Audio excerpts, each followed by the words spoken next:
In this presentation, I'd like to further discuss some of the elements of opera. When you go to an opera, they usually begin with an instrumental number.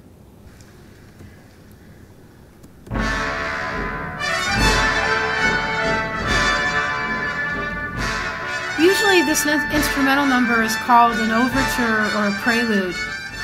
If any of you went to hear the New Mexico Philharmonic last weekend, their concert opened with an overture to the opera Fidelio by Beethoven. So they're usually called overtures or preludes. Our example from Orfeo is called a toccata or touch thing. This sets the mood for the drama that will follow.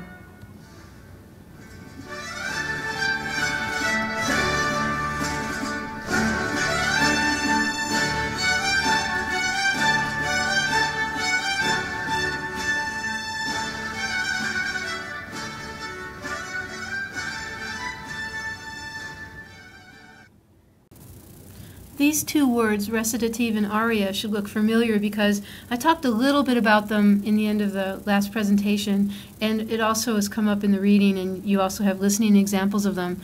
They're not so clear-cut in the Orfeo, but as you'll see when we get a little bit further in history, they do become clear, distinct entities in themselves. So I'd like to talk a little bit more about recitative and aria. If you think about any kind of dramatic situation, there's a part when something's happening in the plot, and it's really important that the words are clearly understood. In an opera, the recitative would be this section, and this is when often it's when there's a dialogue taking place. It's really important that you understand what's going on in the story. And then there's the aria, which features the character's response to the situation. And this is where a character would spill their guts, would reveal how they feel. I'm not sure if any of you have watched soap operas at some time in your life. I have to admit that I'm guilty of it when I was pregnant with my son. I watched The Young and the Restless, and I got kind of riveted. I got really addicted, actually. And then I got kind of disgusted and stopped watching it after a while. But anyway, I just remember on Friday afternoons, those were always the most exciting day because that's when, you know, some kind of situation would happen where the characters would find out something important. In The Young and the Restless, back when I was watching it, Nikki and Victor were a pair, and I think they actually still are in the current show. But anyway, Nikki doesn't want to lose Victor, and so she has had a serious illness, and she goes into remission but decides that she doesn't want to tell him because she doesn't want him to leave. And so she doesn't eat in front of him, and instead she puts a tuna fish sandwich in her purse, and she kind of lets it sit there, and then she eats it later and ends up getting food poisoning. And of course Victor thinks that she's dying.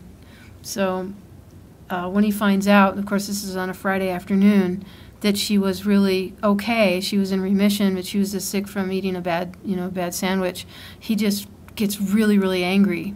And then the camera zooms in, and then you have to wait till Monday to see him explode. The part where the camera zooms in and the character's feelings are revealed would be the aria. Remember that in a recitative, this is where the plot advances. The rhythms are delivered almost like speech. That's the word recitative, which comes from recite. Aria is a song for a voice, and because it's tuneful, you'll hear, you'll have more of a feel of melody. Usually there's a clear beat and lots of repetition, and technically these are more difficult because they show off the singer's voice. In the recitative, the plot is communicated. The rhythms are mirror the speech patterns, which would include rapidly repeating notes, long notes at the end. In the early Baroque, we hear what's called the simple recitative or secco recitative that's accompanied only by the basso continuo, which means a bass instrument or set of bass instruments and a keyboard. Later on, we'll hear how some composers would add violins, for example. That's called an accompanied recitative. The aria expresses the character's emotion. In this, the style is more passionate, expansive, and tuneful. You'll hear regular rhythms with a clear beat, virtuosic melismas, and these eventually become self-contained. And this is why a lot of us want to go to operas. We can hear the beauty of the singer's voice. These are the parts that eventually you'll want to sing along with, not during the performance, but these are the parts that stick in your head and are very beautiful. The aria does include the accompaniment, including the rest of the orchestra, so you can hear violins in an aria. Here's a little more information for you to perhaps pause and take a look at.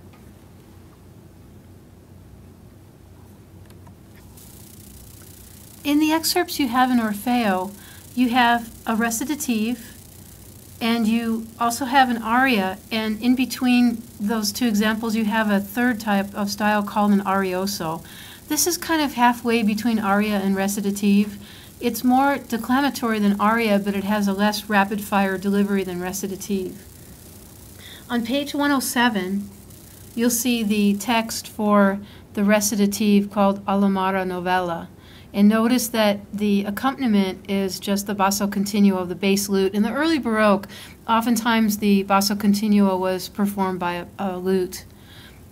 The accompaniment is just that, and you'll hear, as it continues, the addition of a bass viol and the harpsichord. Notice the rhythms are more speech-like. After that real short recitative, you'll hear the famous Tu sei morta, which is the arioso, which is a little more tuneful than the recitative. On page 108, you'll see the listening guide and listen for the aria.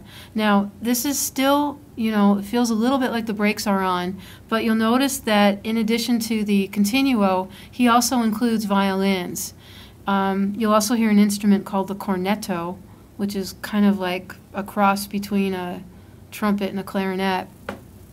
And you'll notice the more florid singing and the repetition from the first strophe to the second strophe.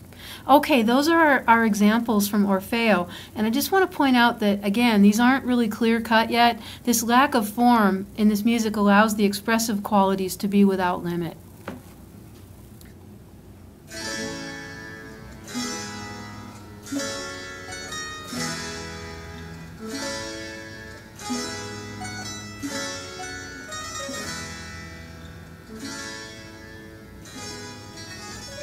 One other term I wanted to talk about is the basso ostinato. This, you may have noticed that bass line that was repeating over and over again. That comes from the word obstinate, ostinato, obstinate bass. And an ostinato is any type of, repeating something over and over again. Not only do we hear this in the chamber cantata by Barbara Strozzi, we'll also hear the same idea. It's this exact same thing by the English composer Purcell. He uses this repeating bass line. It's called a ground bass. They're exactly the same thing. One is Italian, one is English. But just listen in both cases for this repeating bass line. You'll also hear it again in chapter 12 when we get to the Pachelbel canon. This bass line that repeats again and again, just like I'm doing right now, repeating myself again and again. That is a basso ostinato, or ground bass. It's a way to kind of hold the music together. And then one other point about the ground bass is that in the Baroque period, the ground bass was often used as a, especially when it moved chromatically in a descending fashion, it was often used to portray grief. You'll hear that in Purcell's Dido and Aeneas in the Dido's Lament. You'll hear it, you'll see it and hear it moving chromatically downward. You will also, if you get a chance to hear Bach's B minor Mass in the Crucifixus movement, he also uses a chromatically descending ground bass to indicate grief. Okay, I think these are pretty obvious, but please listen for them in the examples in chapter 11 and 12.